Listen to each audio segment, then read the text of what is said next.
Mrs. Columbo, your name is not totally unfamiliar to me. I think I've read it. Haven't I? What they call a byline in that throwaway newspaper that we get. I work for the paper. That has nothing to do with what I heard. Working newsladies whom I've met tend to exercise a strong, creative imagination. I think it has something to do with an understandable, excessive ambition, what's usually thought of as a man's profession. Well, I'll try to confine my ambition to reviewing the PTA show.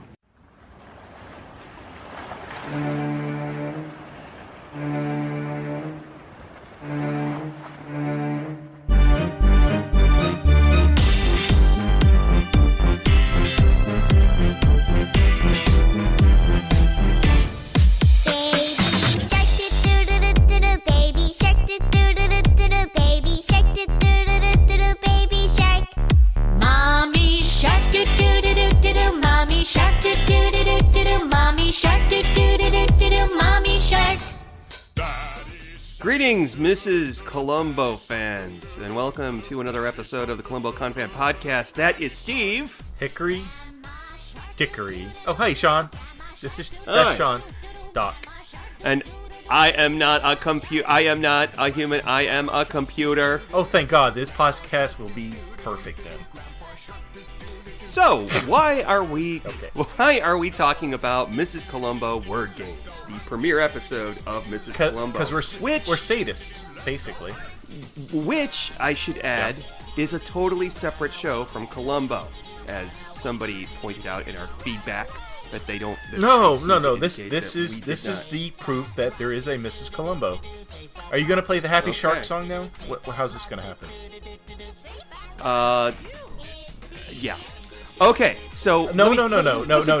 So on Facebook, you said every time I was going to bring up Mrs. Columbo, you were going to play Happy Shark. That was Twitter. Twitter. Are you on Twitter? You're on Twitter now? I do not tweet or Instagram or... Okay. But I read it somewhere. You read it on Twitter. Mm-hmm. I'm going to cut Shark. this out. You are? I'm cutting this out, but yeah, it's going to be Baby Shark when you talk about... Okay. So, yeah. You must be on Twitter, and have you seen the ire of certain listeners who are tired of your ongoing joke that Mrs. Columbo doesn't exist? Well, I totally now believe there is a Mrs. Columbo thanks to tonight's episode. Oh. Okay. Why is that funny? All right. Okay.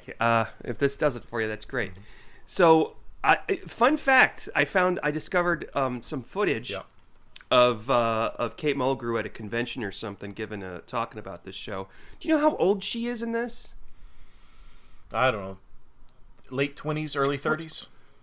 22 years old. What? 22? She was given the job when she was 22, but I think maybe by the time they filmed this, she was 23. But my God, I mean, so she was like an infant when she married Frank. Exactly. Yeah. Yeah, he is what? I don't know. Let's tell the audience how we ended up watching this, because as far as I know, this is not on any kind of physical media like DVD or Blu-ray or anything like that I'm aware of. So you and I both watched this on YouTube. Actually, it's on DVD in France. You can buy a region whatever copy of it. That's hilarious, and because we do Madame learn a little Columbo. Yeah, we do learn a little French in this episode. Yeah, it's true. That's right. By Odo, French by Odo. Yeah, but yeah, so we watched it on YouTube, and at the end of this, if you get past the credits, ladies and gentlemen, if you'd be interested in watching this episode after we discuss it, if you get past the credits, that's a good. Yeah, after the credits, there are commercials that would have been playing on NBC at the time, and one of the coming this week commercials is for a Columbo episode, and it was for what was it? Death of a Rock Star? Is that right? Yeah, Columbo and the Murder of a Rock Star. Yeah. So it's interesting. So Columbo and that would have been a newer or later Columbo episode. How old would he have been in that, do you think, Columbo? I don't want to guess. Like in his 50s? I know why you saw that commercial, because when they were running the Columbo episodes in the 90s, they had a couple nights where they showed Mrs. Columbo, for fun. And they showed... This was the only one they showed, I think. They didn't show any of the others, if memory serves. So I was really excited about that because, back then, there was no way you could see this stuff. So I watched it. I'm not going to say what I felt about it then. I'll save that for later, maybe. Yeah. But I watched it again for this. And y'all, this is on YouTube. It's called Word Games. The name of the episode is Word Games. And the channel is called the Kate Crusade. And it's interesting because they have a lot of, normally we don't plug. I don't think we normally plug a lot of online resources, but this one actually will put on a lot of murder mysteries from that time period.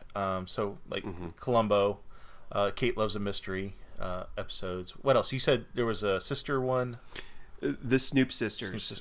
There's an episode with Vincent Price and Roddy McDowall on there. And I really want to watch that. So, yeah. Because it looks fantastic. A really great YouTube channel. I think that has a lot of shows that you normally wouldn't see. That's from, that time frame. From the late 70s, I guess. I'm not sure, but anyways, good YouTube channel. So how we really ended up doing this is at the end of our last episode, which closed up last season of Dead Weight, you said, wait, instead of me rolling, look, I've been watching Mrs. Columbo on YouTube, and it's actually pretty good. So why don't we watch that next time? Okay? So rather than opening the new season with a Mrs. Columbo episode, I'm just going to leave this as a bonus episode in between seasons. Oh, nice. So, so that's how we ended up doing this. Steve talked me into it. And I also put one of the other Mrs. Columbo that is not on physical media in this season. I think it's called A Puzzle for Prophets, but don't quote me on that. I've also put that on the list. So we may be watching that. Yeah. But not anytime soon. Oh. People want to hear us talk about Columbo. We are talking about Columbo. Okay, all right. You sexist. Okay. So we get the opening is a montage of Jenny Columbo's school and all the parents dropping off the kids. I don't remember seeing this. So we've seen other Mrs. Columbo as bonus material on the DVD set of the Columbo series set. Yeah. The intro is never as long as this one, and it lasts like 5 minutes. And it goes on forever. It's basically Kate Columbo is dropping Jenny off at school, and so it's this whole kind of carpool thing going on with. I mean, there's a lot of things we're kind of going on that I gathered. There's infidelity going on here. We see dads dropping off the kids and then jumping into another woman's car. Yeah. We see a bunch of station wagons. Yeah, we see a kid lose his lunch. We see Stan Lee as the crossing guard, which is Kate kisses. It seemed like something out of Mr. Mom, the Michael Keaton film. Oh yeah.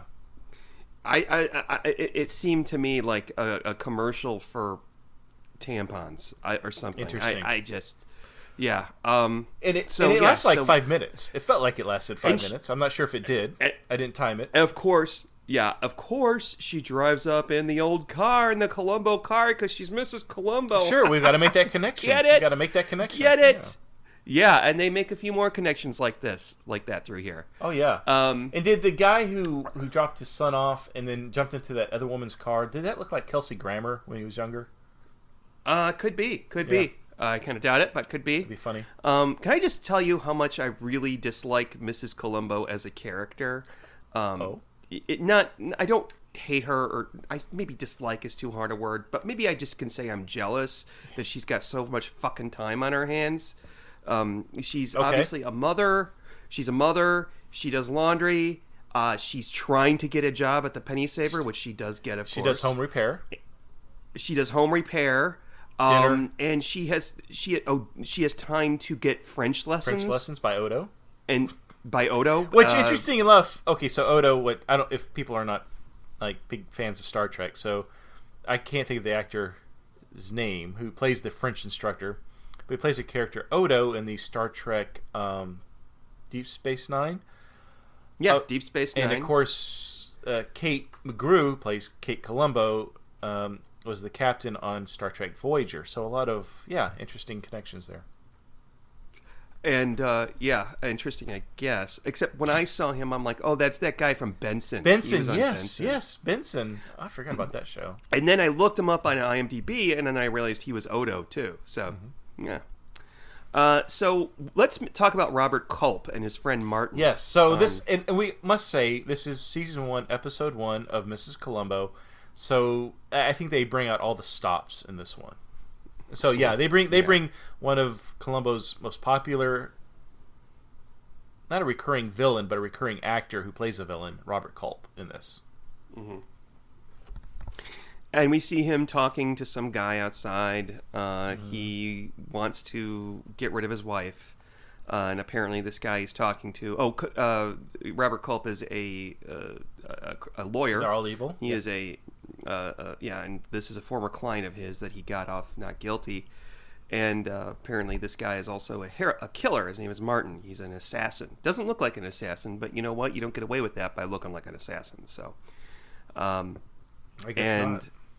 I don't understand, why did he want his wife killed? I think he just didn't love her anymore, and he felt that if he divorced her, he would probably lose half of his wealth. And I guess he just didn't feel like it would be, I don't know, it would break her heart if he were to divorce her. I mean, so it'd be easier to kill her. I'm not real sure on that, but... Exactly. Well, what you just said actually makes more sense than what he said. Yeah. That if he divorced her, then he'd have to give her half of everything he had. Yeah, so he does. Yeah. So yeah, but he doesn't say that. So he's like, "Oh, I don't want her to be hurt. I don't want to do this. I don't want to do that." Yeah, it's blah, very blah, weird. Blah. Yeah. So Martin, you find out later, is a former client of Robert Culp, and Culp's character's name is something Houston. Charlie Houston. Yeah, Charlie Houston. Yeah. And he has a lawyer, and he has a bumper sticker on his car that says, "Have you hugged your lawyer today?" It's a joke. Ha ha ha! I get it. Have you hugged your lawyer today? Oh, please get that for your car. I will buy it for you. Will you put it on your car? It's not just a bumper sticker, but it's huge. It takes up like half. I will buy it. Back. If I buy it, will you put it on your car? No, I'm not going to buy it. No, I will buy it. You gave me in the back of my car. No, you go ahead and you buy it wherever you can find it. That's fine. I'll have it made. I'll go to some like online store like Etsy or something like that. I think it actually can be done. Mm-hmm. We see Mrs. Columbo at French class, where she happens to run into Charlie's wife. Bonjour. Bonjour. Oh, it's so annoying. It's like they talk in French for like a couple minutes. I'm like, God, you guys are so cutesy. It's driving me crazy. Could you just get to the story already?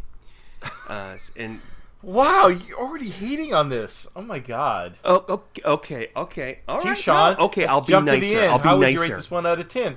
Oh, I don't know. I'll give it a 0.3. So she's also having a telecom. I don't know why. It's not like she lives in a frickin' mansion. But it's, what would you call it? Intercom?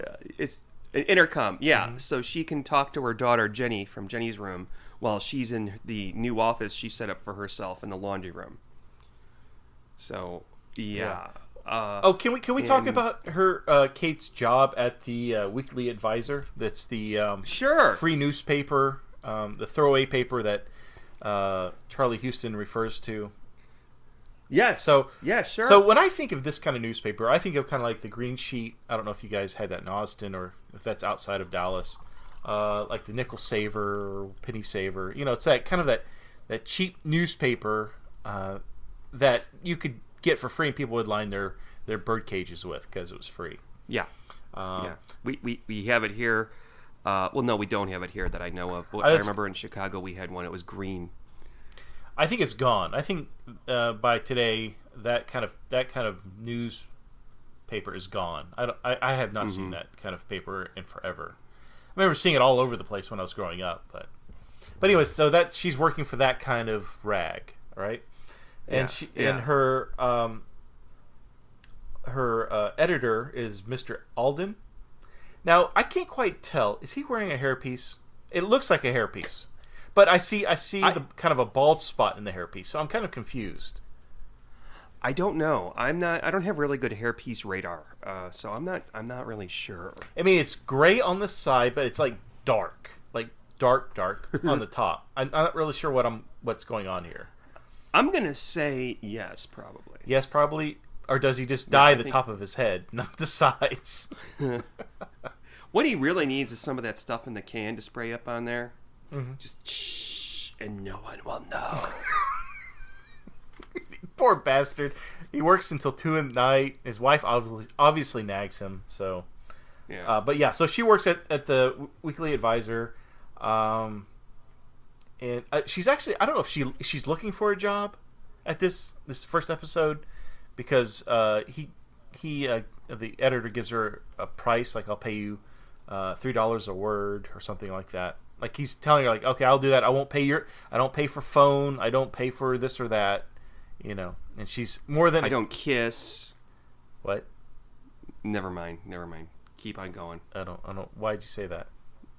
Because, like, you'd say, never mind. I don't pay for phone. I don't do oral. I don't kiss. Anyway, okay. Okay, so let's move to the intercom. So this intercom... okay, go ahead. Sorry. Yes. Let's talk about Robert Culp's poor wife. I feel really bad for this woman. I do too. She's like pitiful. She's sad. She says to him at one point, "Oh, why don't you love me Am I not anymore? skinny enough? Am I not young enough?" Yeah, and she's just so sad. And you know that he's going to have her killed, and you know that he doesn't want her to be hurt. You know, he wants to be quick. I feel really bad for her. And especially how she eventually ends up buying the farm. But go ahead and tell us about the telecom. Okay, the intercom. Because it's not on the telephone. It uses. Now I've heard of this before. It uses the electrical system in your your plug in your electrical outlet. Mm-hmm. And so you just plug it in, and it uses the electrical wiring in your home as a carrier to others. I've heard of that before. I think I heard of that years and years ago. I don't think that's used anymore, especially with Bluetooth and all the other wireless systems you can use, like cell phones and stuff like that. So it's kind of pointless by today's standards. But it's interesting that nobody, and I mean nobody, including the guy who's installing the system, happens to mention that if anybody else in your neighborhood has this, you will be hearing each other's conversations. It will not be a private conversation. They don't tell them that. So... that's the crutch of this murder, because we hear the plans of the murder over this intercom system that's a couple of houses down, I assume. Mm-hmm. Or Kate hears it, rather. Right, yeah. and the murderer can hear Kate and her daughter communicating, so they can hear what's going on back and forth. I think when they were selling this, be like, okay, you do not want to have private conversations on this because other people may be able to hear you. So keep your private, like, you don't want to have any, like, sex talks or anything like that over these systems because your neighbor could hear it. I'm shocked that the installer didn't bring this up until Kate said, "What was that? I heard somebody else's voice." I don't know. I thought that was really, really bad judgment on the installer's point. Don't you? Oh, that was... okay, yeah, sure. I don't know. Sure. No, if you bought this, come on, you know that was like the latest technology. That probably cost Kate as much money as to fix Columbo's car in this. It cost $138. That's right. So almost because there's an ad for it. There's an ad for it at one point. Don't they show it? They do. It was so blurry on YouTube, I didn't see that. But I think that the installer should have said something like that. It shouldn't have been after the fact. Oh, I heard another person's voice. What is, this is my opinion. Well, okay. All right, that's fine. Yeah, okay. I can't remember where we were. I'm just so... Anyway, oh yeah. So, Mr. Houston, Robert Culp there, he decides that his wife is going to be killed that night. Yeah, he's had enough. Okay. Yeah, because she was nagging him, like, am I not pretty anymore? Oh, I'm going to get a haircut. I'm going to go get a $300 haircut. Well, back then, I guess it was probably $50, but whatever. He's done with her. He's no more interested. And in the meantime... Mrs. Columbo is going to take Dog, another throw in from the original show. Get it? Look, there's the dog. It's the dog. It's the same dog. Oh my God, that's so funny. She's taking him to the vet. Yeah, she takes him to see Seinfeld's dad. Yeah, that's right. Yes, I found out he's also the guy that is the Nazi screenwriter, the Nazi playwright, I should say, from The Producers. Really? Yeah. You know who I'm talking about? I haven't seen The Producers in 30 years. So I'd have to. It's not that good. I don't like it that much. I know a lot of people like it, but I find Zero Mostel to be absolutely infuriatingly annoying. So she goes to the vet, and the vet is filled with irresponsible dog owners, or at least an irresponsible cat owner. Okay, I guess the point that they're trying to make is that all these guys bringing their dogs in, they look like they're dogs. Look like their pets, yeah. Yeah. Oh, yeah. That's so funny. Do you see what? We're showing that she's like, she's perceptive. See, you see?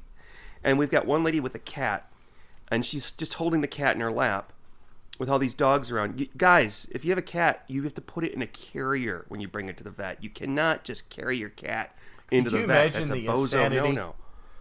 Oh, yeah. Oh, I'm surprised that didn't happen. Like a dog barked at the cat and the cat ran around. There's, oh my gosh, look at the mayhem. Mm-hmm.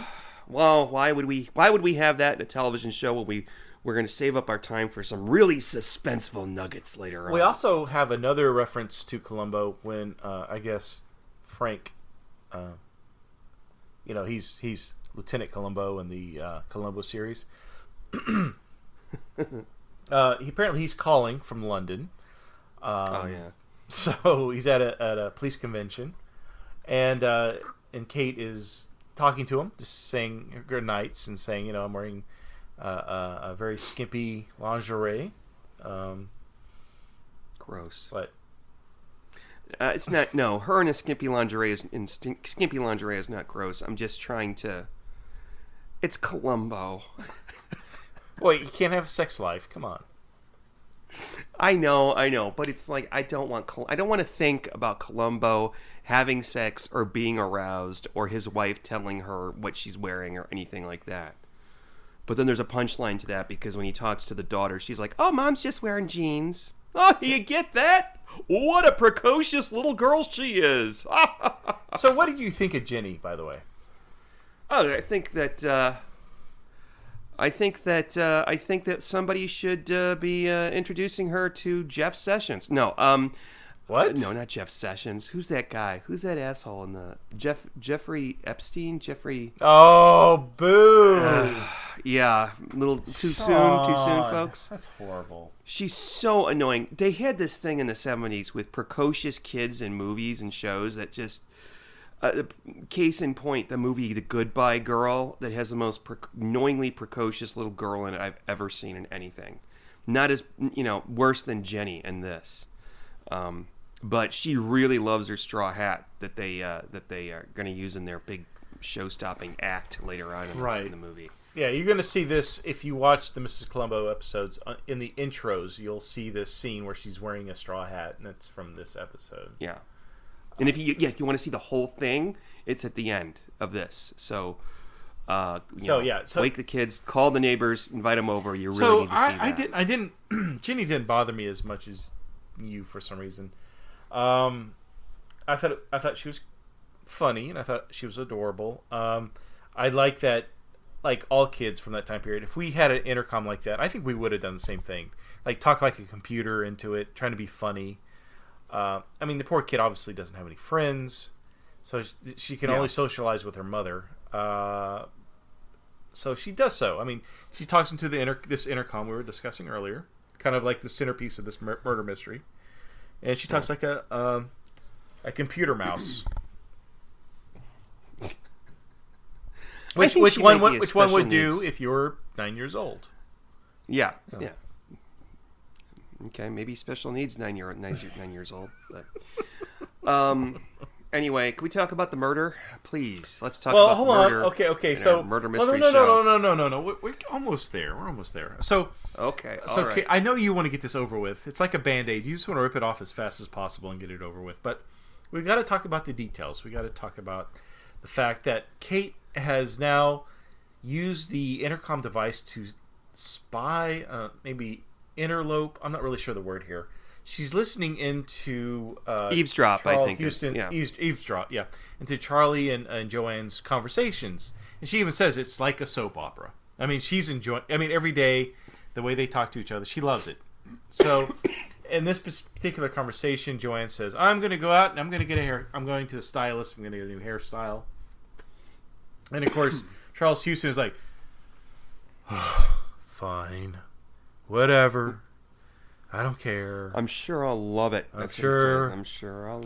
Whatever. You know, that attitude. So, a happily married couple, basically. And Kate says something like, yeah, it's like listening to a soap opera. It's what she listens to for entertainment.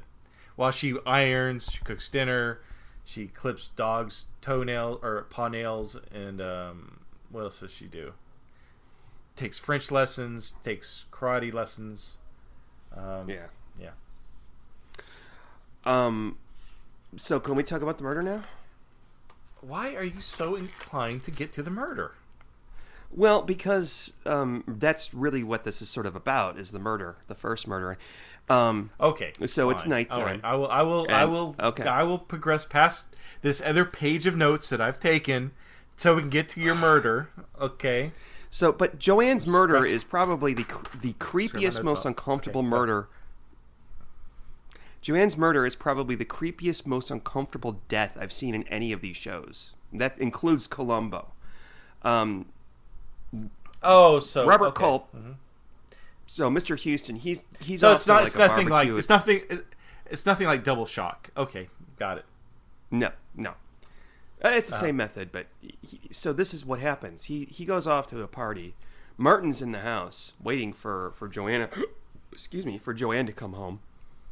And we should say that the conversation between Martin and Houston is over the intercom. They're both in the house, but they're both using the intercom. I guess Martin's upstairs, Charlie Houston's downstairs, and so they're communicating with his intercom. Of course, Kate hears all of this, and she hears, right, you'll be gentle with her. Or you'll So she's like, what does that mean? Like, what's going on? So she hears the planning of the murder. Right. You know what this means? It means that the Houstons, got their intercom installed by the same guy that did it at the Columbos, because apparently they didn't know either that the neighbors can hear. So it had to be same neighborhood. Yeah. Yeah. So Martin's instructions are not to hurt her or anything like that. And when she comes in the door, he's there with a gun. He brings her upstairs and he makes her take off her clothes and tells her, "Don't worry, I'm not going to do that. I'm not going to touch you." And then he makes her get in the bathtub. Well, yeah, he says something like, he's like, "I want you to take your clothes off." And then she looks at him and he goes, "Not for that." Yeah, it's and really I have to say, uncomfortable. the way Martin delivers the lines, it is so creepy. I mean, this guy, he's a serial killer. I mean, if you don't like the performances of anybody else, specifically Jenny, Sean, what do you think of Martin, the guy who plays Martin? He is. Oh, he's quite good at this. He's pretty damn great. Fucking, yeah. Oh, he's creepy as fuck. I mean, he's great. I think the lady that played Joanne was doing quite well too. She was looking really scared, and we don't actually see the murder. The last thing we see is he's holding out the hairdryer to her as she's in the bathtub. Well, yeah, her hand reaches out. Yeah, well, no, he says, "I want you to get into the bathtub," and then he winks at her. I mean, like, what the fuck? What is he doing? He's like flirting with her. Creepy. Mm-hmm. I mean, the guy's just creepy. Yeah, and so he hands her. It's really uncomfortable to watch. It's basically Double Shock at this point. Instead of a toaster, he hands her a plugged-in hairdryer. I want to ask that was a you mixer. This. That was a mixer, by the way. Mixer. It was a mixer. I'm sorry, not a toaster. It wasn't a toaster. I want to ask you this. So if you come home, there's a guy waiting for you who's all in black, and he asks you to strip down naked. I know, don't get turned on yet. But he asks you to get into the bathtub, and he hands you a plugged-in hairdryer. Would you take the hairdryer? I'm just curious. Well, no. I'd be like, could you just shoot me? I'd really rather be shot. I mean, would you rather be shot, like, point blank, like in the head, and killed right away? That way or would be you a rather murder. be electrocuted in the bed? That way it would be considered a murder. In that, because he almost gets away with it because it looks like, well, Joanne's a dumb idiot, and she takes baths with a plugged-in... Who does that? Why are the police so stupid and incompetent in this one? And you know what? There was a clue here that I caught. That was why would she have a hairdryer when she just got back from the hair salon? Right. Well, maybe she didn't like it. But we'll never know. I got that clue watching it. Yeah. So let's talk about Bob Dishy and Sergeant. What's his name? Sergeant Norris. Who does he play? Norris. Yeah. But I thought to myself, well, why don't they just have him play, Freddie Wilson? Sergeant Wilson. Yeah. Because when I first watched this, I'm like, hey, it's Sergeant Wilson from Columbo. But no, they kind of key in that he doesn't know who Columbo is. He works in a different department. So he doesn't really. He's heard of Columbo, but he doesn't know who he is. I don't think that they could have had him play Wilson for legal reasons. What legal reasons? Anyway.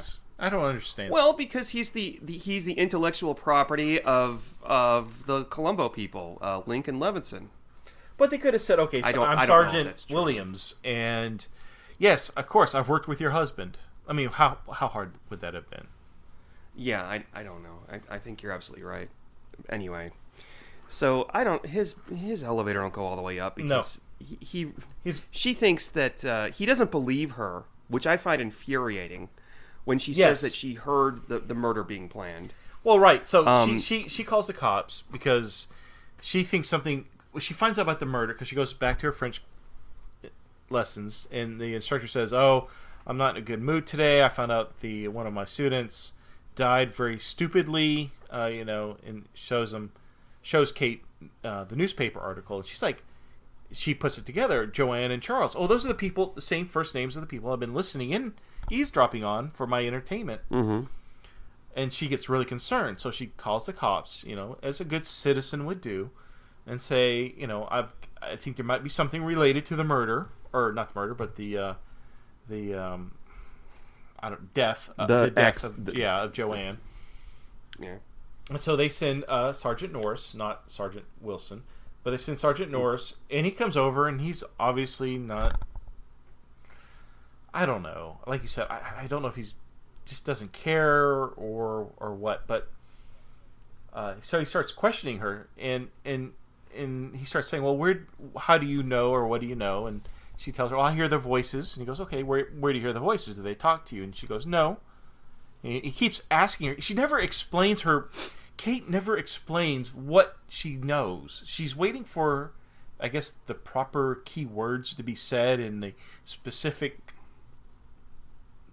way. Yeah, it was like why didn't she just say what she knows? Why'd she have to play around like this? I don't understand that. Because they're trying to be funny. That's and he's like, they're trying to make it like a Three's. So he says like a Three's Company episode, right? And he says like, well, so did you hear their voices on the phone? No. You need to explain, expand upon that, Kate. Well, you didn't hear it on the phone. Of course, he's going further and further, and finally he's like, okay, so you heard them before or after they died? And she gets offended. I mean, well, Jesus Christ, Kate, you could have told him from the beginning I mean, not everybody has a goddamn enough $158 to pay for an intercom in their goddamn house. I'm sorry. Well, so just to prove to her, while Mr. Houston is, I guess, away at work, instead of grieving for his dead wife the next day, sure, he brings her to the Houston house to show her that there is no intercoms there. Mm-hmm. Okay. And then he brings her to Mr. Houston's office. Whoa. Let's slow down. There's some key points you're going over. I know you want to get through this as fast as possible, as probably 90% of our listening audience do. But I think there's some important parts that we need to cover. So, he takes her over to the house. So Sergeant Norris takes Kate over to the Houston house, and he's basically just wants her to kind of look around. Now he knows there's no intercom because he's looked around already. So why he brings Kate over, I'm not really sure. What's the point of this? I don't know. Yeah, it's because they had an hour and a half to fill, so let's have him, bring her over there. Sure. She sees nothing helpful at all. Yes, she does. So she goes into the kitchen. She sees the mail, and she sees in that mail a bill from a company called Instacredit. Now it's not important to us at this time, but she just happens to notice. Yeah. So Instacredit, which you find out later, is the company that does the installation or the payments for this $158 intercom that they buy. So they're I did not realize that. Okay, interesting. Right. So okay. yeah. They're getting a bill in the house, or to the house. But otherwise, no. There's nothing in the house. There's no intercoms. Nothing like that. And I'm surprised. Yeah, that Sergeant Norris takes her there. Anyway, so the next scene we see. I know you really want to jump ahead because there's so much we can cover here, Sean. So much. So Kate, we see Kate working on the doorbell. Have you ever worked on a doorbell before, Sean? Fortunately, no. Never worked on a doorbell. Because I don't want to be electrocuted. Okay. But she doesn't care. No, well, she's got to fix the house. I mean, she does the laundry, she cooks dinner, takes French lessons, does house... And fixes the doorbell. Yeah. So the doorbell is basically... It's an electric circuit that rings the bells. It charges the bells and they ring because of the electric charge. And she even says to the mailman, why the mailman's there. I don't know if this is like Green Acres, it's Mr. Haney, or what's going on with all these people. These random people, are they going to reintroduce them in the show? I don't know. I haven't seen them yet in the other episodes, but she's so happy she fixed the doorbell. And we also see her making a chicken dinner in this like absolutely huge microwave. I mean, the microwave is as large as my oven. Oh yeah, we used to have one of those. Yeah, I mean it's similar to that. It's huge. But hers is digital. She could punch the numbers in. Ours had a dial. No, hers had a dial. Oh, it did? Yeah, it didn't have numbers. It was a dial. Yeah. But yeah, that's not the ideal way to cook an entire chicken in the microwave oven. I could not imagine how dried out that would be. But yeah, so she's thinking, and she's like, well, I've got nothing else going on. I've got my French tape lessons going on and the cassette tape player. And she looks at the phone book. Remember phone books? That was the thing back then. Phone books. Mm-hmm. Big yellow book that no one uses now. Yep. So we would use them as a kid. As a kid, they would put two phone books, like for me to sit at the table with the grown-ups. Mm-hmm. Did they do that with you when you were a kid? No, I don't remember that at all. Okay. So she decides, looking at the phone book, and she's going to call Charlie Hudson's law firm, or the office. Charlie Houston. Did I say Hudson? You said Hudson. That's funny. Or Hudson. That's funny. Or Charlie Houston. So she calls him and says, Mrs. Martin, I would like to speak to Charlie Houston. And so she's using like key words so she can hear Houston, I guess, say those words in a sentence and see if it's the same voice she heard over the intercom. Of course, it is, and it clicks all the box, or clicks all the boxes in her head. This is what happened. Mm-hmm. He's involved in the murder. It was a murder. It wasn't an accident. And so we go to commercial. Okay, yeah. So then Bob Dishy, Sergeant Norris, decides that he is going to, take her to... No, we're not there yet. We come back from commercial, and she's at Jenny's... this is going to be the best episode ever. Oh, yes, it is. I can't believe you don't love this. I've seen this episode 3 times prior to recording. Okay. So we're at Jenny's ballet class. Oh, God, yeah. I literally took 4 pages of notes, Sean. How many pages of notes do you have tonight? 1.5. All right. So, yeah, go ahead. Okay. So, we go to Ginny's ballet course or class, and Kate is sitting with the other moms, just watching their kids do their thing, and she's going through her bills, and she sees that she's got a bill from Instacredit as well for her intercom, and that's when it connects. Oh, they had the same bill at the Houston household as I do because they both have the same bill. So she goes to the payphone booth at the class, and she calls the company, and she pretends to be Mr. Houston's secretary or assistant or whatever, asking for some details. When was the intercom delivered? Can I get a date for that, please? Yeah. Oh, I must have fallen asleep at this part. Oh my god. So okay, now No, I really did fall asleep during part of this, and it's because I was just tired. I laid my head down and fell asleep, and then I ended up rewinding it and watching the parts that I missed. Okay, so you missed that. I don't do that with regular Columbo when we usually just saying. Okay, so now we can get to next scene. We have a swipe. Next scene, Sergeant Norris invites Kate over to Houston's office, which is very unethical, very... I don't know. I can't believe he did this. But go ahead. There's a couple unethical things. So go ahead and pick it up. So I've been talking for the last two scenes. Please take it away, Sean. I'll talk about this. Because I actually like this scene. As she introduces them, and she notices that they've got an intercom system very similar or identical to the one that she has. And the secretary tells her that it was installed 5 weeks ago. Oh, okay. So, yeah. And there's this, and I didn't write down what he says exactly, but he totally, in a truly misogynist way, just throws her down. He says to her something like, "Oh, you write for that little throwaway paper. Well, maybe you should leave, imagination to the men," or something. Like, it's really nasty what he says to her. And then she's like, "Well, I better be going. Toodaloo." Well, and he says something, he says something like, "Oh, have I harmed you? Have I offended you in some way? I know we live near each other. We're neighbors. Have I wronged you in some fashion?" And she's like, no.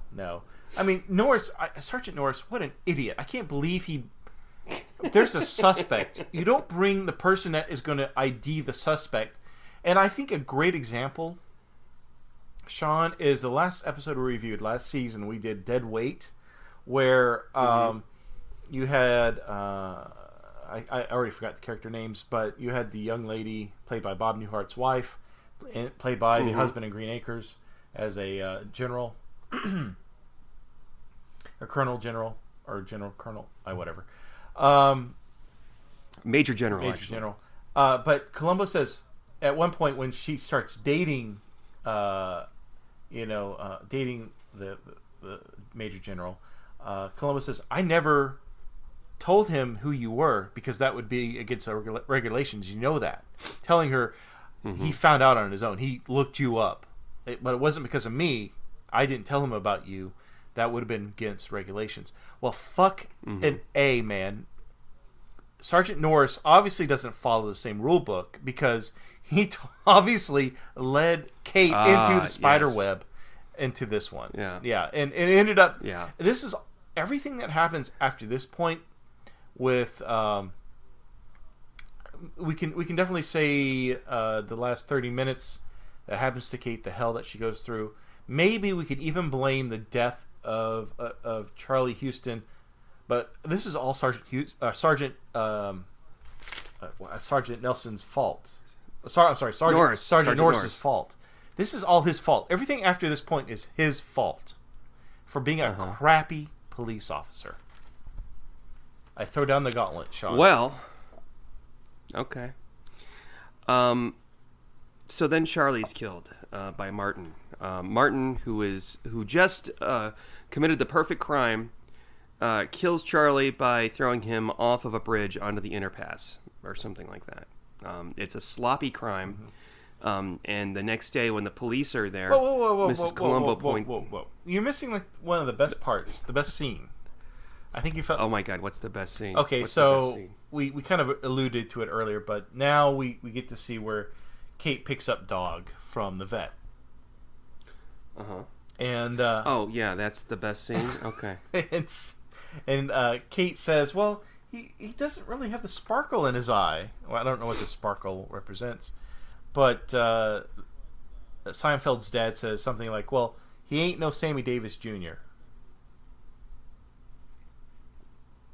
Mm-hmm. Okay, I'm sorry. Was that supposed to be funny? I'm just gonna let that lie on the ground where it belongs. Okay. All right. Do you like Sammy Davis, by the way? I don't really feel one way or the other about Sammy Davis Jr. He's fine, I guess. I don't know. That's hip, man. That's hip. But don't you see, Steve there? What? It's the dog. The dog's lazy and doesn't move at all. Isn't that funny? He's more of a philosopher than he is Sammy Davis. But it was funnier when they brought it up in Columbo, as opposed to this. What are you saying? More saying? Implied, and I'm saying that this sucked. The way that they did that, like, I don't know. And Columbo is more implied, implied as in we get to see the dog just sort of lounging around. They didn't talk about it and draw it out into a punchline like they did here. Anyway, okay, so Martin kills. So Sergeant Norris is at the scene of the crime, at the overhang or wherever the murder is. Go on. I'm sorry. So she points out if Charlie would committed suicide, as what Martin tried to make it look like suicide, I guess, why did he lock his door, and also why would he kill himself when he had plans to go to New York in a few days? Because she overheard him tell that to his secretary when she was in his office. Right. That's the stupidest clue ever. That's a stupid clue. No, it's a great clue. Why would he lock the door of his car if he was going to commit suicide? Because you lock your door all the time automatically, subconsciously, whether you know or not. Well, we're talking about Robert Culp here, so... No, I don't think so. No, I don't care if you're Robert Culp. I don't care if you're Robert Schneider. Anyway, okay, go ahead. Just because he had plans to go to New York in a few days, that doesn't mean, something may have happened all of a sudden and he wanted to commit suicide because he got depressed that night. His wife was just killed, whatever. But it's just not a good clue because, Steve, I love clues. And there's a lot of clues in this one. And I think that... There's not a lot of clues. There is not a lot of clues. If there would have been an ice cream vendor there at the evening, he would have been happy, and that would prove that he was not I don't know what the depressed. Hell that means. Because Kate loves drumsticks. I mean, who doesn't love a drumstick? I love drumsticks. I love myself a drumstick as well. So that's another. I eat quite a lot of them. I still do. But I think now. I want one now. No? Yeah. I think it's kind of relation to how Columbo is always buying an ice cream at a park. Like he only did it once. Only once? I think once. Yeah. Huh. Okay, it was a high sky IQ, wasn't it? That was the one. Yeah, we haven't done that one on this podcast yet, so yeah. Okay, well, listening audience, disregard what I just said. No, don't disregard what he. Oh gosh, I can't wait until this is over so I can drink whiskey. I told myself I wouldn't drink any more whiskey while I was podcasting. I'm gonna have a drumstick after this because it's just sloppy. Yeah. So Charlie's dead. Whoa! And then whoa! You're missing a really great scene where Kate takes Columbo's car to the auto repair shop. Oh yeah, that wonderful scene. Yeah. Go ahead, tell us what happens in the scene, Steve. What? You didn't like it? You did not enjoy it? His car's beat up. Okay, all beat up. Okay, Kate takes. I did enjoy it more than the rest of the episode. Let's just say that. Well, let's talk about it. So Kate takes Columbo's car to an auto mechanic to get all the dents taken out, get the bumpers re-chromed, get new upholstery, get a new convertible hood. What else? I don't know. Oil change, brakes, whatever. Basically, it would be probably cheaper to buy a new car at this point. Right. And the guy, wait, all, yeah, go ahead. Go ahead. I don't want to ruin your thunder. Oh no. So the mechanic is writing down like, okay, it's going to be $500 for this. It's going to be $100 for that. And they're going over like what happened to the upholstery, and Kate's like, oh, the dog got excited in the car. And as he's going over the laundry list of repairs for this car, he knocks off the right rearview mirror off the car, and he goes like, okay, well, we'll just throw in a rearview mirror for free. You get a new rearview mirror for free. And he gives the price to Kate. Says like, it's going to be $5,000 total, which I know this is late 70s, but today's standards, $5,000. That's still a lot of money. That is a fuck ton of money. But I would pay that if I had if I had that car.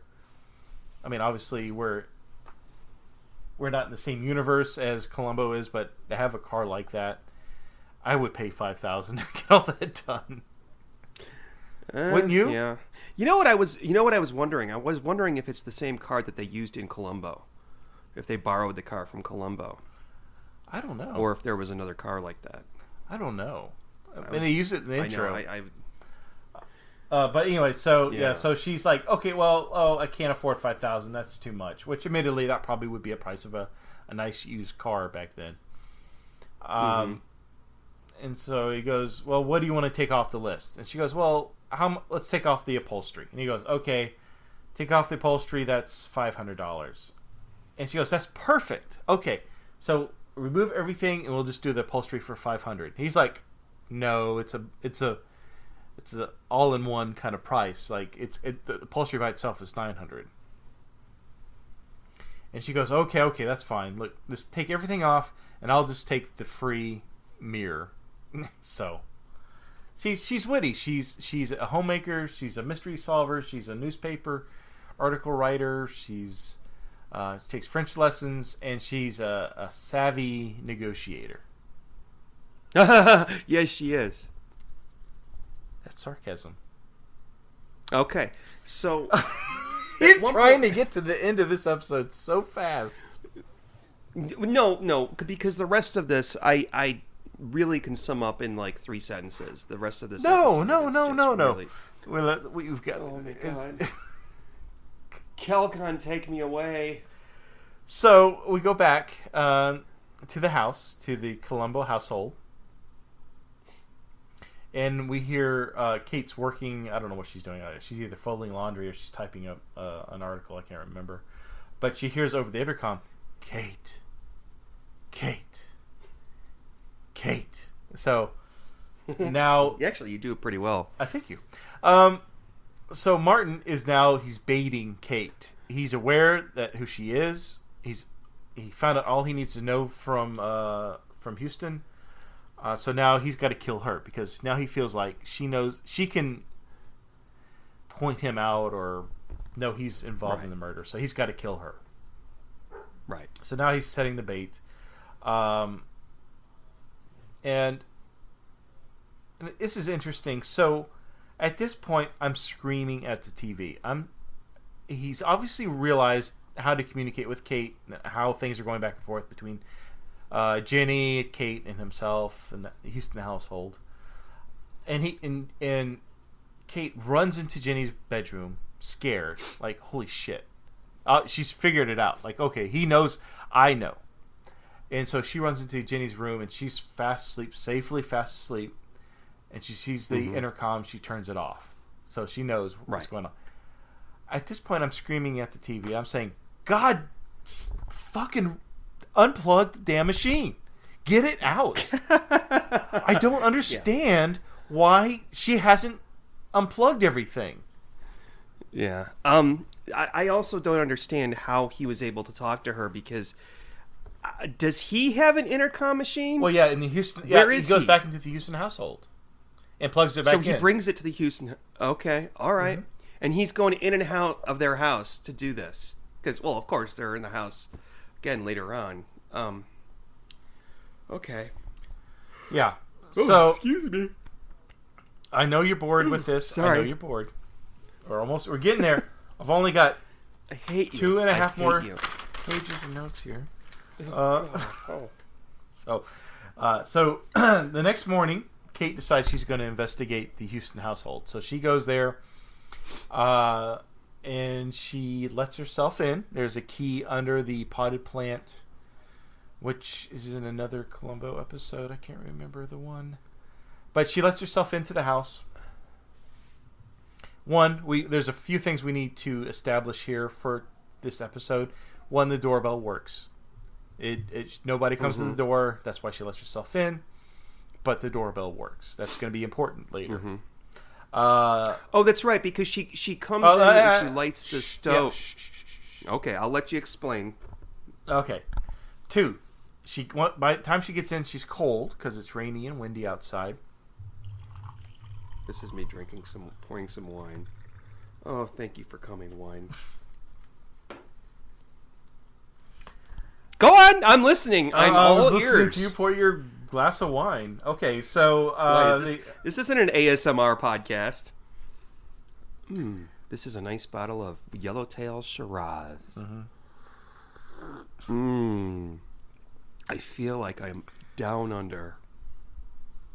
Okay. Sorry, that was my little commercial for Yellowtail right there. Or I could do it like Orson Welles. Oh, yes, French champagne. By Paul Masson. Those of you who don't know what I'm talking about, go to YouTube and actually, instead of looking up Mrs. Columbo word games, look up Drunk Orson Welles. French champagne by Paul Masson, one of the best champagnes. I think I'm gonna have some more wine now. Hold on. Okay, keep going, Steve. I'm sorry. I didn't mean to interrupt your flow there. Are you done? Totally done. Okay, so I feel like that you've derailed this episode. I don't know. I'm not. No. I'm gonna let you. No. Your Orson Welles impersonation is obviously the highlight of tonight. So don't blame me because I'm beautiful. Don't be jealous of my beauty. I'm pretty sure this is the Columbo Confab podcast, not the Orson Wellesian podcast for drunkards. Whatever. Oh, that sounds like a really good podcast. The Orson Wellesian podcast for drunkards. I love that you use the word drunkard, which nobody has used since 1895. The corpse was found by a drunkard right over here. Okay, I'm sorry. Keep going. I'm so sorry. Can I go? Go ahead. Like, now I'm frustrated. Like, I just want to get to the end of this because now you're pissing me off, so... Drink your damn wine. I'm sorry. I don't mean to piss you off. Steve, this is wonderful. I love hearing you talk about Mrs. Columbo and what happened in it. Please keep going. Okay. Where was I? Okay, so she... Did you just burp? No. Yeah, I burped, but that wasn't to interrupt you. I really had to burp. So Mrs. Columbo, Kate Columbo, also turns... Oh, Jesus. So she turns on the gas, on the gas stove, so she can warm her hands, right? Because she's cold. As you do. I was confused by something there, though. What's that? So if you... I didn't obviously operate stoves back in the day because I was too young. You were sitting on phone books, yeah. Yeah, so when you turn on a gas stove, you have to light it with a match back then? Yep. Okay. I thought the flames come up already. I didn't know that you had to light it with a match. No, it's just gas, and so in order to burn the gas, you have to light a match. Otherwise, it's just gas that would be filling in a room, which you'll find out later. Since apparently, I you could did see not that watch coming. this one. Okay, so yeah, she did. Could you not see that? Okay, keep going. So yeah, we established one. They have a doorbell. They've got a gas stove in the kitchen. And then she goes upstairs to kind of investigate around the house, and she finds a French cassette tape that Joanne had been using for her classes, which is the same cassette tape she was using earlier. So she's able to connect the two. she is the same person. During this whole time, we see a guy, or we assume a guy, and he's got trimming shears in his hand. We don't see who it is.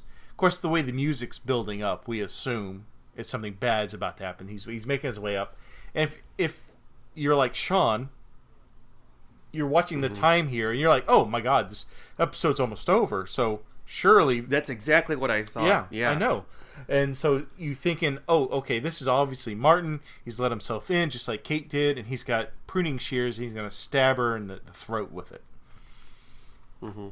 No, it's just the gardener, for whatever reason, sneaks into a house and says, I don't know what I should do. I've been here this whole time.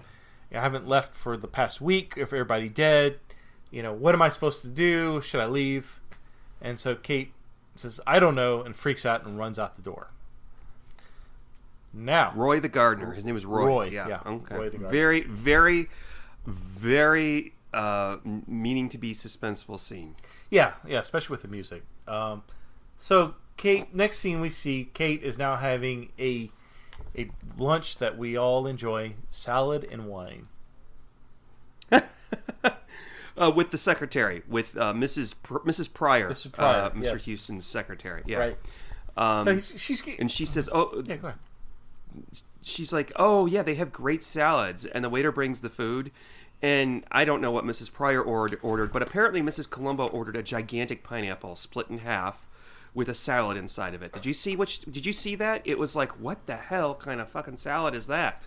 No, actually, but yeah, they're also I didn't enjoying. See what kind of salad she had. It was like a pineapple, like a whole pineapple on a plate. I like fruit. Yeah, I like fruit salad. Yeah. Okay. So she's talking to Mrs. Pryor, and Mrs. Pryor's like, "Oh, well, I feel like in the same way." Okay, we're going to talk about some more ethical stuff. I feel the same way. I don't know. Do I still have a job? I don't know what I should do. And she's like, Mrs. Columbo's like, well, why don't you tell me if there's ever been anybody named Martin involved in the business? So Mrs. Pryor takes her back to the office, and they look in their computer database thing to look for people named Martin. Now, that totally violates... Yeah. Oh, my God. I'm going to kill you if you ever do that again. That totally is a violation of the attorney-client privilege. Well, he's dead, of course, Sean. He's dead. So does it matter now? It doesn't matter. It doesn't matter. That duty is imputed on the secretary, and she should not be showing the files to some stranger. Okay. She mentions there is a couple people that obviously are not the Martin, like an 18-year-old kid in a personal injury case. That's another thing I find interesting. This guy had a personal injury case as well as criminal, so he practiced both, which not a lot of lawyers do. So they pinpoint it down to the right Mrs. Martin. Oh, not Mrs. Martin. Jesus, the right Martin. And Mrs. Pryor's like, oh, he was such a nice gentleman, and you know what, Mrs. Columbo.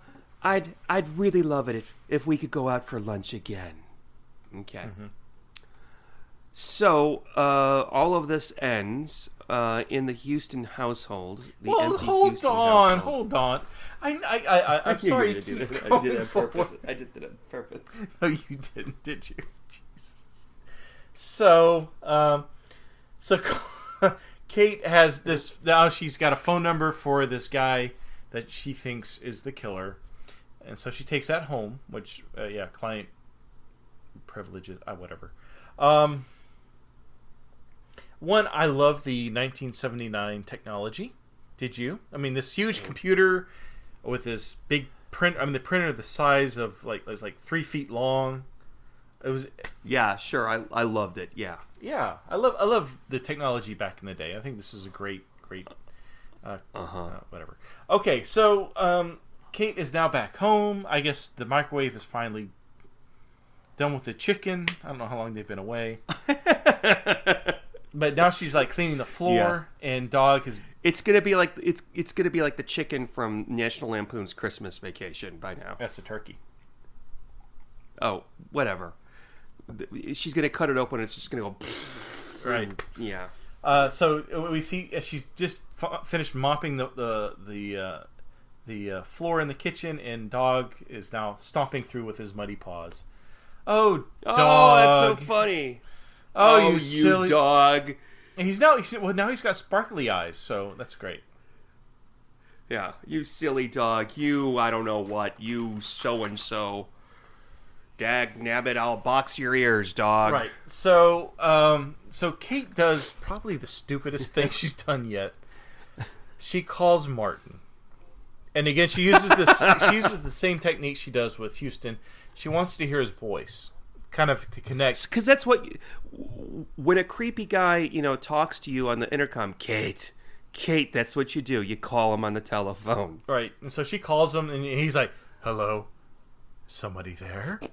Hello?" He's sitting at his desk, by the way, with a pen. Like, he's sitting there late at night working on all his, murder things. He's working on his manifesto. Come on. Yeah, that's probably true, yes. So I think this pretty much kicks into gear Martin's plans. Like, he's got to act now. Now we see. I'm going in my notes here. So Martin now has decided he's got to kidnap Jenny. Mm-hmm. Which, to me, if you have a problem with this episode, which I think you do, I'm assuming you do. This is where it picks. I mean, this is where it gets awesome. This is where this scene gets to where you cannot turn it off, in my opinion.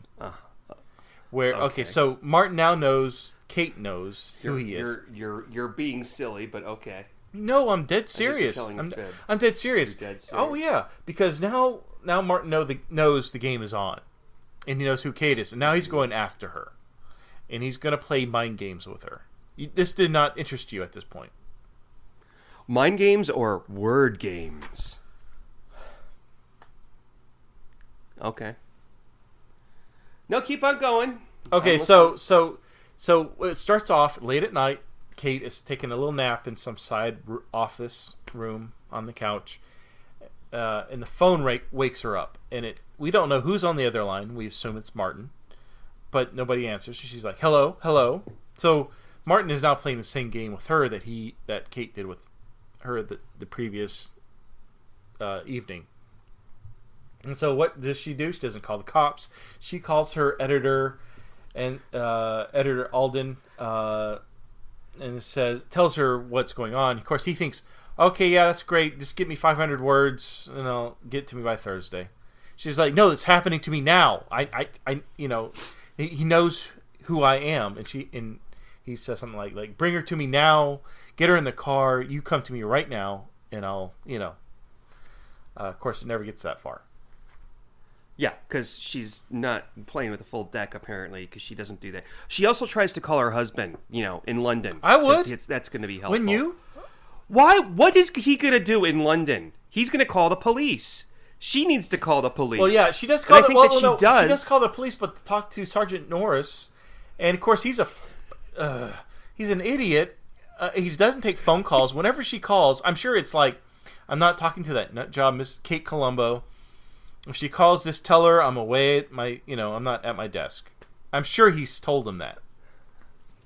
Because every time she calls him, she gets the same, "He's not here." Well, she's calling at night, too. He's probably at home enjoying a glass of red wine and watching mystery stories that are better than this on the television. But I don't know why she couldn't talk to anybody else at the police station. What the fuck, Kate? So yeah, what are you thinking? What are you thinking, Kate? She Kate, calls her husband's department. Of course, nothing. She calls London, and he's not there anymore. And so she hears over the intercom during this time. She hears Martin say, "Hickory, dickory, dock." And what else does he say? He's like, "Where's mommy? Is she here?" It's really creepy shit. I mean, he's being a real creepazoid. Yeah. I think that Hickory Dickory Dock would have been a better name for this episode than Word Games. Oh, absolutely. Absolutely. I agree with you. Yeah. So obviously he has Ginny. So Martin has Ginny wherever. I'm guessing at the Houston house.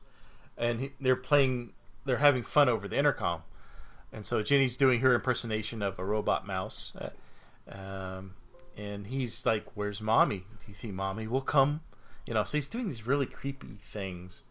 If I didn't think this would be a 70s murder mystery, I almost would think he's like a pedophile. I mean, it's that kind of creepy, right? Yeah, come to think of it, yeah, that's true. So that's when. So after that happens, Kate picks up the phone very calmly, and she calls the cops. Finally, she calls the cops. Mm-hmm. Finally, she calls the cops and basically saying, "I know who killed Mr. and Mrs. Houston. It's Martin, whoever. He has my daughter. I believe they're at the Houston house. I'm not going to repeat myself. I'm going there now. Please send help." And as she does. Now, the interesting part to me is because of what Charlie Houston said at the confrontation in his office, that they were neighbors. Now, when you think of a neighbor, Sean, if someone is your neighbor, even if it's not your next door neighbor, if they're your neighbor, how far would you have to drive to get to someone that lived in your neighborhood? 2 minutes. If max, right? Like, it wouldn't even take that long. Yeah. Like, you could probably... Yeah, but she... Yeah. She drives across town. Like, through red lights. After she... Yeah. Yeah. Yeah, that's absolutely true. Didn't think about that, but that's a very insightful... Because I watched this damn show thing. 3 times, Sean. Okay, so then what happens? You just want me to finish this, don't you? We're so close, Sean. I can see the finish line for you. We're getting there. Okay, good. I'll grab the Kleenex box and await you to finish this. Okay, so Kate drives through like 30 minutes of traffic to get to her neighbor. Mm-hmm. And we see Martin. Well, first she lets herself in. We see her in the kitchen. And then we see Martin locking the front door with the 2 locks and 3 locks actually. And we find out, thankfully, Jenny was let go, and so Jenny has not been harmed. Jenny is now back at the house, at the Columbo household. But Kate is now left alone with Martin, and Martin has some very, very unscrupulous ideas about what he's going to do with Kate. So he's going to fake her murder, just like he did with Joanne. So he grabs her arm and he drags her upstairs. And I think this is actually really good acting. I know you're not enjoying this at all at this point, but I think Kate McGrew, when she's like, "You're going to kill me," and he grabs her arm and he pulls her up the steps, she sounds hysterical. Like, I mean, it really convincingly, she thinks she's going to die. He's going to do something to her. I thought that was really well done. And of course, he pulls out a knife, and you think, oh, he's gonna like cut her throat, but no, he cuts the carpet for her to trip over, and she explains, "Oh, you're doing that, so I'll fall down the stairs," and he says, "Break your little neck." And so at that point, he starts to smell. I smell gas, not the kind of gas like Kate is now passing gas because she's scared, which is what I would do. He smells natural gas, and so what we didn't see, which was off screen, was that when she was in the kitchen, she turned the gas on. Now, why did she do that? Yeah, if she thought her daughter was in the house, why did she turn the gas on? Weird. I don't understand either. And then he runs into the kitchen. Right, so he lets her go. He lets her go, and he goes into the kitchen to turn the gas off because she says, the cops are going to wonder if I trip down the stairs and break my neck, why was the gas on? They'll put the pieces together, and they'll know it's not a accident. So he goes into the kitchen and he's coughing. He goes into a coughing fit, as you do. But I don't think that stuff makes you cough, does it? I don't know. It just makes you it'll make you go to sleep, and then you die in your sleep. So she then runs to the front door, and in a very the door, quote unquote, suspenseful. Well, yeah, and the door's locked. She can't get out. She cannot unlock the. Mm-hmm. Yeah, he's got the key to the front door, and she cannot get out. Go on. and she rings the doorbell, and the doorbell, which is in the kitchen, sparks, and the kitchen explodes. Frankly, I would have thought the whole house would fucking explode, but no, we have to save her and Jenny, and that's the end. Oh wait, no. It should have ended. Yes, this is where it should have ended, which would have been beautiful if it ended. But no, we get another additional 30 seconds of entertainment, which is no, it's more than 30 seconds. It felt like 30 years, but which is them at the talent show, at the PTA talent show. Yeah, the vaudeville doing their tea for two. Yeah, the vaudeville act. Yeah, yeah.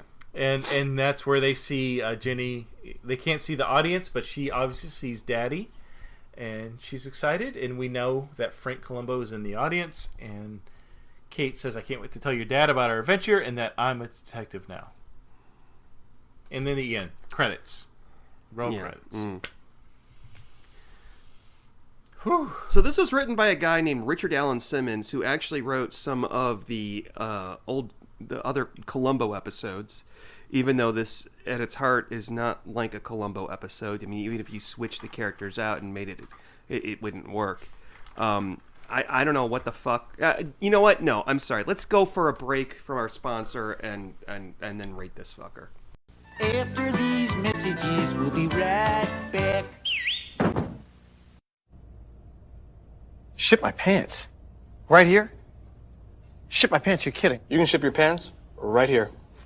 You hear that? I can ship my pants for free. Wow, I just may ship my pants. Yeah, ship your pants. Billy, you can ship your pants too. I can't wait to ship my pants, Dad. I just shipped my pants, and it's very convenient. Very convenient. I just shipped my drawers. I just shipped my nightie. I just shipped my bed. If you can't find what you're looking for in store, we'll find it at Kmart.com right now and ship it to you for free. Okay, we're back. And who goes first, Steve? Oh my God, we came what back? are we rating this out of? Yeah, we came back. All right, do you even want to guess what the number is, or should I just go? Because you obviously want to. No, it's 458. Why you say 458? That's the first 3 digits of Martin's phone number. No, it's 555. Okay. Why? Oh, because that's. No, it's 458. I'm looking at it right now. All right, 458. Okay, I'm going to go with your number. I have all these numbers I was going to pick from, but 458. So we'll pick that. What do you rate this, Sean, out of 458? All right, so okay, we're going to start this way, are we? Uh-huh. I hate this. I Really? hate you for making me watch this. No, I don't hate you. Okay, so this is the thing. We watched 2 episodes of Mrs. Columbo already, and they were, they weren't really great. 2. We saw the Jay Johnson one and the Donald Pleasance one. I thought the Donald Pleasance one was kind of charming and kind of fun. The other one was, this is nothing like those. This is just complete shit compared to those. This is tonally is just completely off. If it would have been Robert Culp murders his wife and then she plays games with Robert Culp throughout the entire thing, that would be different. Instead, we have an insane person, and it's trying to be a thriller in the third act, and it fails miserably. I mean, it's not suspenseful. It's not scary for me. I just kept thinking, why did they choose to begin the series like this when the other episodes are so markedly different? They're typical, cozy murder mystery type things, like Columbo, okay? Mm-hmm. This is way off. And, okay, if I go with that, I'm like, okay, well, if I just roll with it and watch it and let it play out, maybe it'll work. It didn't work for me at all. I thought that everything that she did was just stupid. Not everything, but Mrs. Columbo did not make some good choices here, as you mentioned. I mean, you don't call the guy who's, going to kill you.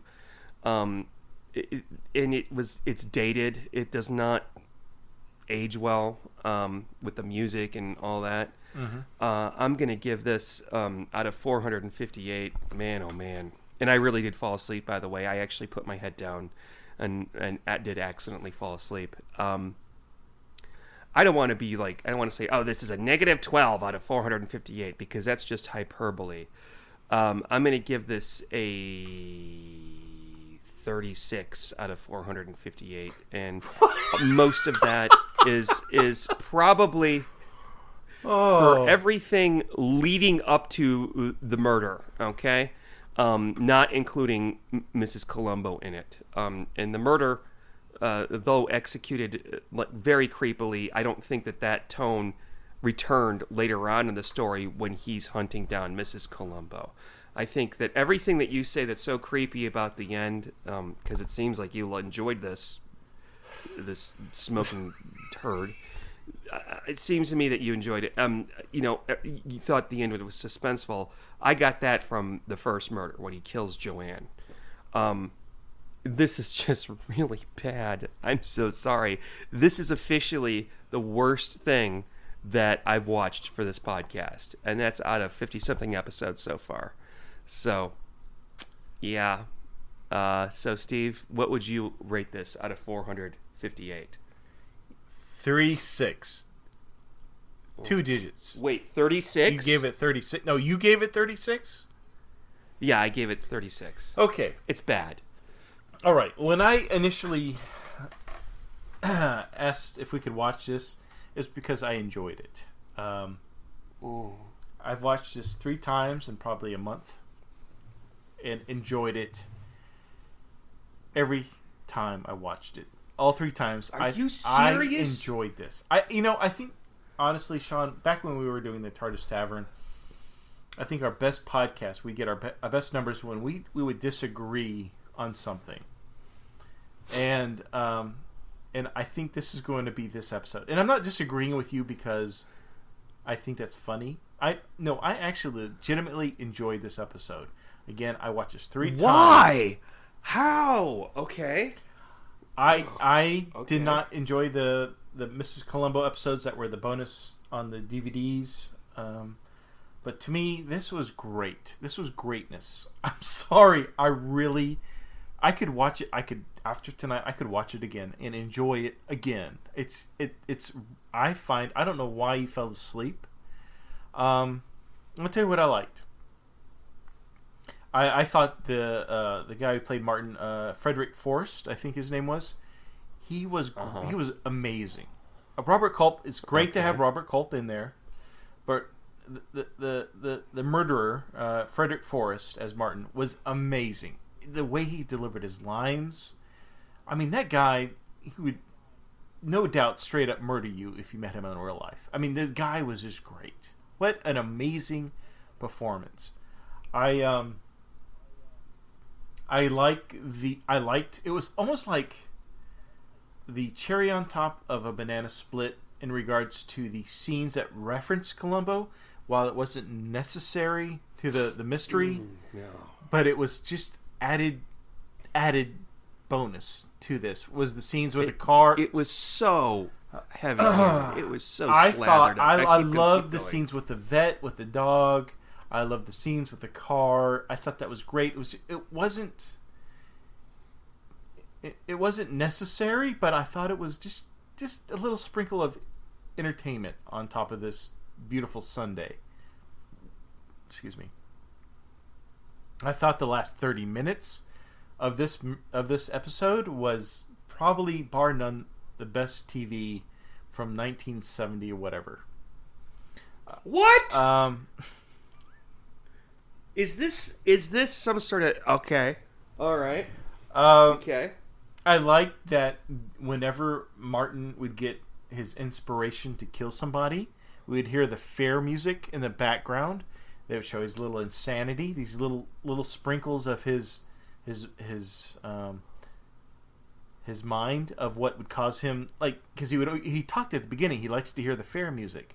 Now, obviously, something happened to the guy. I don't know if he got like anally raped by a carny or something when he was a kid, but there's something to the fair music. When you hear it, that's when he loses his mind. I thought that was great. I mean, honestly, I enjoyed this. Like I said, I've watched this 3 times in the past 4 weeks. So I'm going to give this a solid 400 out of 458. Jeez. I loved it. I think this is the best Mrs. Columbo episode.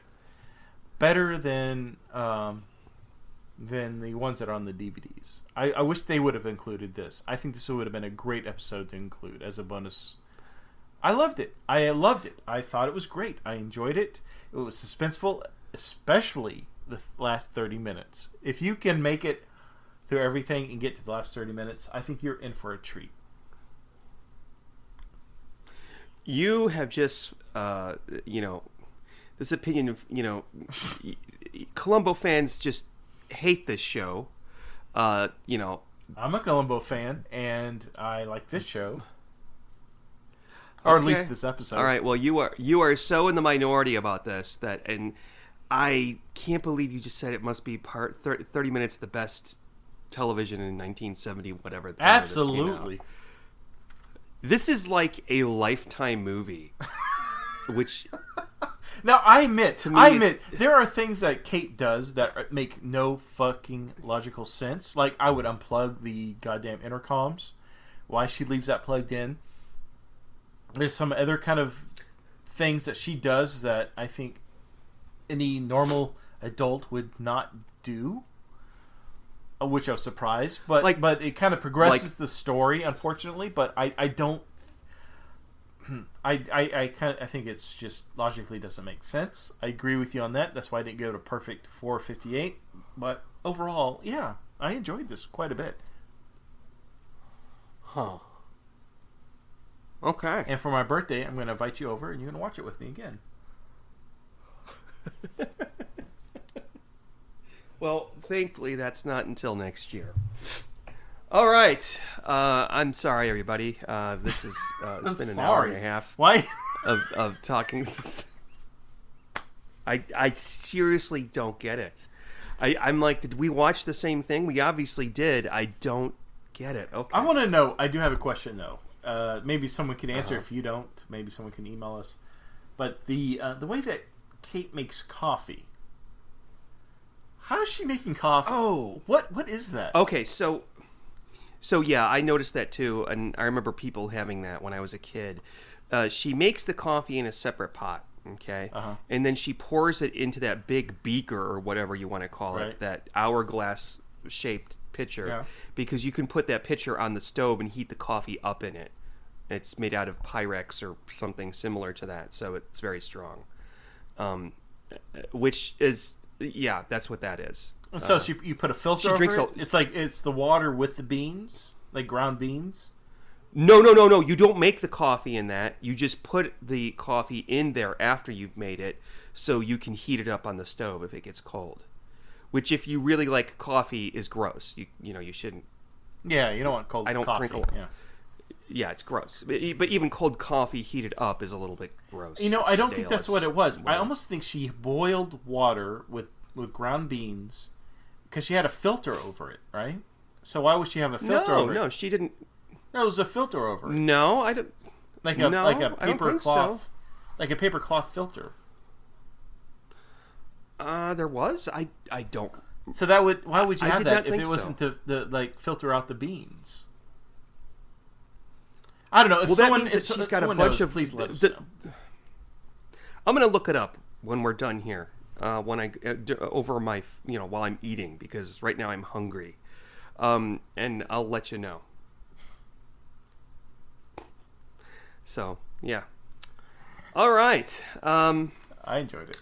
Thank you for watching it with me, though. We have. What? I said thank you for watching it with me because I enjoyed it. I thought it was very entertaining. I'm sorry you didn't. I feel kind of bad. I kind of feel bad for not enjoying it, but it's just so out of left field. It feels like this is like the No Time to Die or Undercover of Mrs. Columbo, and I can't believe that they started with this. Are you kidding? I thought it was a great first episode. But it's so different from the rest of the show that I've seen, but it's only been 2 episodes, or 3 episodes, and they're all standard, murderer, whatever. And you said you've been watching more of these on YouTube, haven't you? Yes. And I think the second season, she does a lot more. Like, well, no, it's not just her. Well, second season, she's not Mrs. Columbo anymore. She's Kate. She's just Kate. It's Kate Loves a Mystery. Yeah, and she's like flirting with a cop and all this other stuff, right? Like pretends she gets arrested and she goes under a cover as a hooker or whatever. Yes, I watched that one too. That was a good one. We have a little bit of feedback. A nice person in Irving, Texas, left us a nice review on iTunes. It says, glad the guys are back. It says, as someone who greatly enjoyed the TARDIS Tavern, I'm happy to report that the Columbo confab is just as enjoyable or just as reprehensible, depending on your tastes and tolerance for meandering asides. Columbo is a show that I remember from repeats growing up, but this podcast has encouraged me to really explore the program, especially since I haven't really seen the 80s and 90s episodes, and I'm loving it. On a purely personal level, growing up in DFW, I enjoy the local perspective. But then again, I don't live in LA, so what do I know about TV? Cheers, guys. Thank you very much, CW in Irving. That's very nice. That's great. That's all we got for now. Very nice. Now, my favorite part. Can't wait till we to see what our season opener is going to be. Mm-hmm. Steve, could you please spin the wheel? Spin the wheel, Steve. Make her say something. All right. I hope it's a Kate Columbo episode. Let's do it. No, it's not. No, it's not. It's not going to be that. Okay, we are going to be watching Short Fuse, starring Roddy McDowall as the murderer. Oh, that's a good one. Okay. Maybe. So that will be next time. So you've watched it before? Yes, I believe I have. Okay. All right, so we'll watch that for next time. Until then, when the season starts, folks, we'll be seeing you. Say goodbye, Steve. Bye. Toodles.